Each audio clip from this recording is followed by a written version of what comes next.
energetic, aggravating, shallow. Journalism in the Philippines is rough, raw and competitive. Narito na ang mga nagbabagong balita mula sa ABS-CBN News and Public Affairs. But unlike news in much of this part of the world, it is at least free of censorship. Sa pinaka-latest, nangunguna via satellite at tunay na pambansang newscast, TV Patrol. Magandang gabi bayan. No retreat, no surrender. Laban sa mga wetting lords. Ito ang umiiral ngayong kilusan sa House of Representatives. Gus Abergara is a road reporter for TV Patrol. Far and away the Philippines' most popular program. Hindi, dalawang set of pictures ang pinadala ko kasi dun eh. His beat is justice. And in a country obsessed with shootouts, corruption and scandals, it is a busy beat. Kaya pupunta kayo? Kay Director. Kay Director. Bale lang kayo. Gus is after two stories today. The shooting to death of a prisoner by prison guards. And a brewing scandal involving a movie star who's serving 14 years behind bars.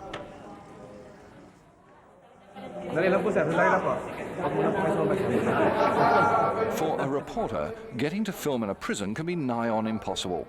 But good contacts and the clout of TV Patrol is all it takes for Gus. But the Filipino media has not always had it this easy.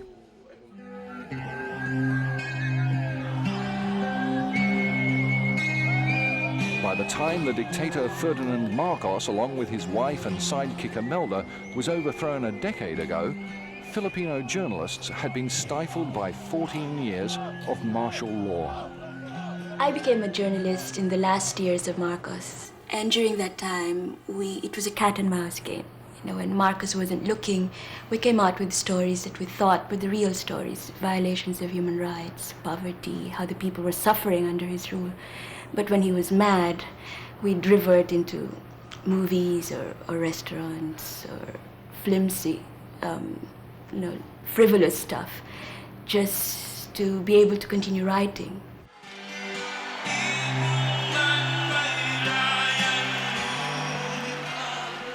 People power raised Cory Aquino, the woman in yellow, to a sort of Filipino Joan of Arc. An extraordinary revolution covered almost minute by minute by the international news media.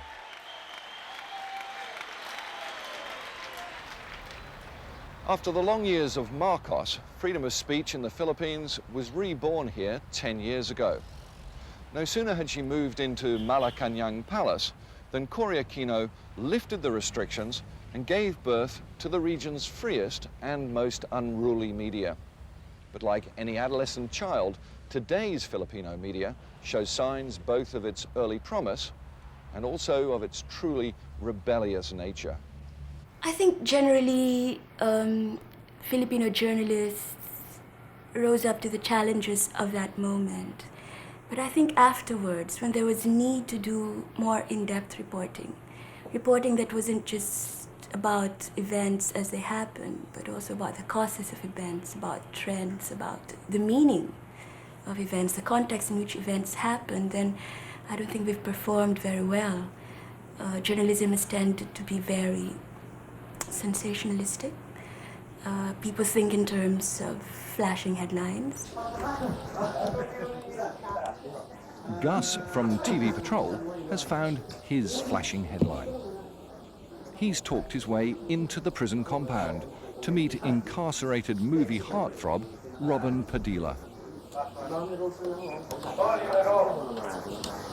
Sana wag na yung lalo pa akong apakan sa ulo. Yung plea mo na gano'n na, siyempre kahit pa paano, in that way, matulungan ka rin namin. Kasi siguro naman sobra na yung umabot sa akin. Robin's an action hero. Unfortunately, Robin took his screen persona just a little too seriously. He's now doing 14 years jail after being caught with an assault rifle, which he kept, he says, for his own protection. I don't really like to talk to reporters now, but I cannot say no to him. Yeah, because he is tough. But I know he will help us. A star, any star. Filipinos and their news media are star-struck. And here's perhaps the most unlikely star of all, Imelda Marcos. You'd hardly believe she was drummed out of the country a decade ago, accused of corruption, of theft, and of human rights abuses. Today a widow, she's back from exile, has a legion of star-struck followers, and now makes light of such past embarrassments as the 1,000 pairs of shoes discovered after she fled her palace in 1986. She's a star. It's the celebrity syndrome. She says outrageous things. She wears outrageous clothes. She's a caricature. And the media, as you know, like that. You'd be surprised I have more shoes now than before. Because because after all, they thought, that I've been deprived of my shoes. Then everybody who comes from abroad and anywhere, they think I am shoeless, so they're giving me all these shoes. I have more shoes than before. But it's the scent of her perfume, the size of her heels, it's her padded shoulders. It's everything. She's a spectacle, and the media loves spectacle.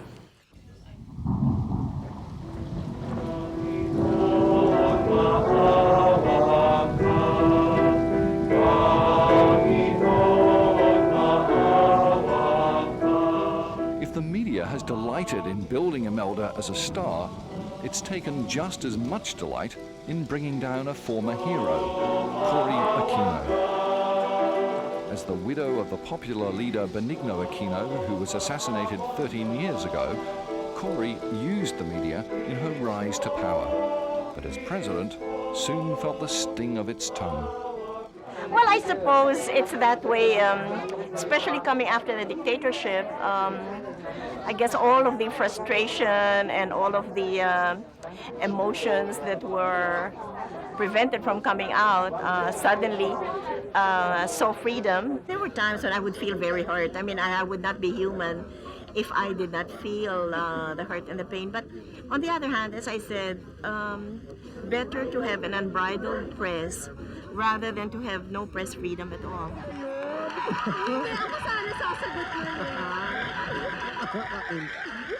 I think he's already given me the best gift I could possibly ask for.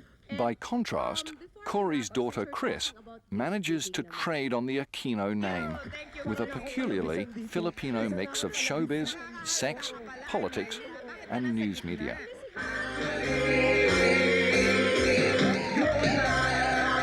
We're back with Congressman Bongbong Marcos. I was asking you how you'd react. As Manila's answer to Oprah Winfrey, Chris delighted her huge audience and the news media, but aggravated her mother by having a televised kiss and make-up session with Marcos's son, Bongbong. Okay, thank you very much, Thank you very much, Bong. Cindy. Okay, thank you so much. Yeah! Maraming salamat po. Actually, you know, we'll be back. Thank you, Congressman.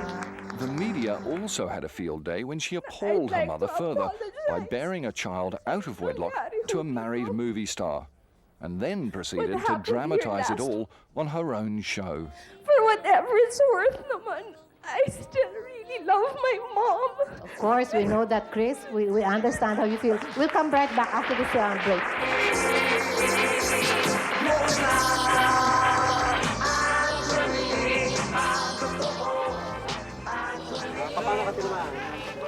Meanwhile, Gus is off to pursue his other story, that one about the prisoner that guards shot to death after he reportedly ran amok. The prisoners are delighted to see TV Patrol. It's as popular here as anywhere else in the country, nightly drawing a regular 60% of the Philippines audience, figures program managers anywhere in the world would kill for.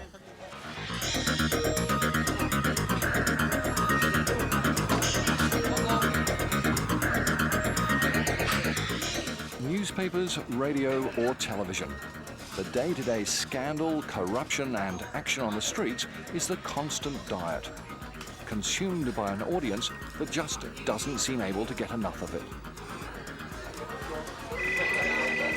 TV Patrol's news editor, Jake Madarazzo, says it's all a part of the media growing up, just as democracy is also growing up in the Philippines. Well, when you're number one, you become powerful. I think that goes with it. But you would see the spirit in all our people, the way they work. You've seen us executing our newscast. Actually, if you ask me, it's more of event reporting. We haven't gone into something that's scandalous like a special investigative, or although we've done a lot of piece about that before. But by just event reporting, we still encounter some criticisms. I'm really, we haven't gone into that BBC type or, that hard copy type, and they say that we're tabloidish and, and maybe they're panicking. I'm very disappointed with TV Patrol because it set the standard for news reporting, at least in the early evening time slot, because they've moved towards crime and entertainment. The others, and they were rating so highly, so all the other stations had to follow. So that meant serious reporting. There was no space for serious reporting.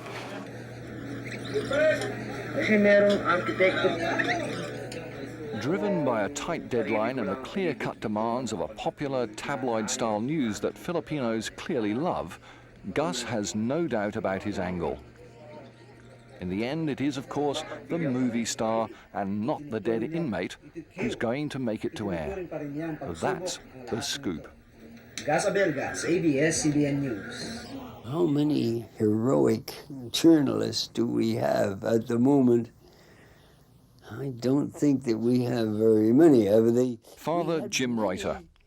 In 1986, he coordinated the brave and defiant reporting of the People Power Revolution on the Catholic network Radio Veritas. She goes straight to heaven, without even a stopover in purgatory.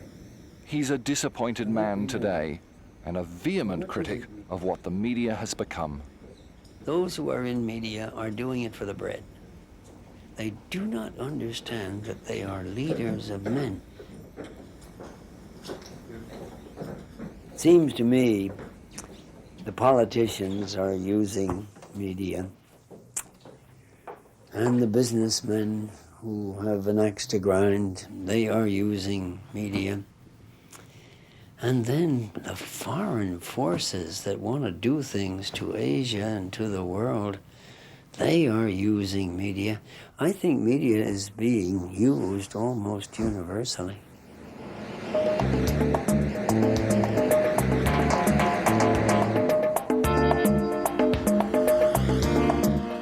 Somewhere just outside the Manila city limits.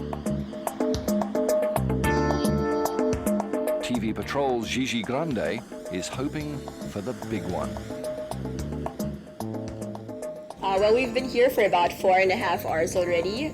We got here at about 11 o'clock this evening, and it's now 3:30 in the morning, so we're still waiting.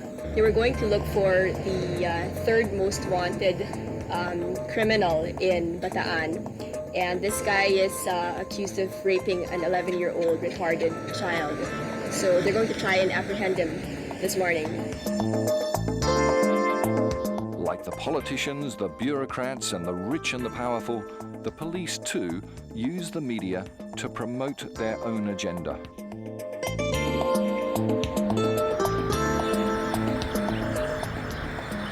Accused of corruption and of slaying rather than arresting criminals, they're hoping for a bit of good publicity, for a change. Unfortunately for the police, such hopes are going to prove fruitless. After 8 hours, they move in. The local slum dwellers have never seen anything like it, except, of course, on TV Patrol. To the immense chagrin of the police captain, the bird has already flown the coop. Dragnet operations conducted by this field office yielded a negative result. Sa police report, malawak ang paghahanap sa hostage taker na nakatakas sa dragnet ng Taguig Police. Ayun ang SWAT team. Special weapons alang tactics. A decade of democracy and of freedom of speech has not dulled the sheer pleasure that Filipinos find in being able to take a crack at authority and get away with it. Journalists may not quite live up to the responsibilities that come with freedom, but that may come with maturity. I think it's an exciting period to be a journalist in the Philippines because we can define the kind of press that we want to a certain extent, and we can, have a vision of what we want things to be like, and we can do something, and we can be effective.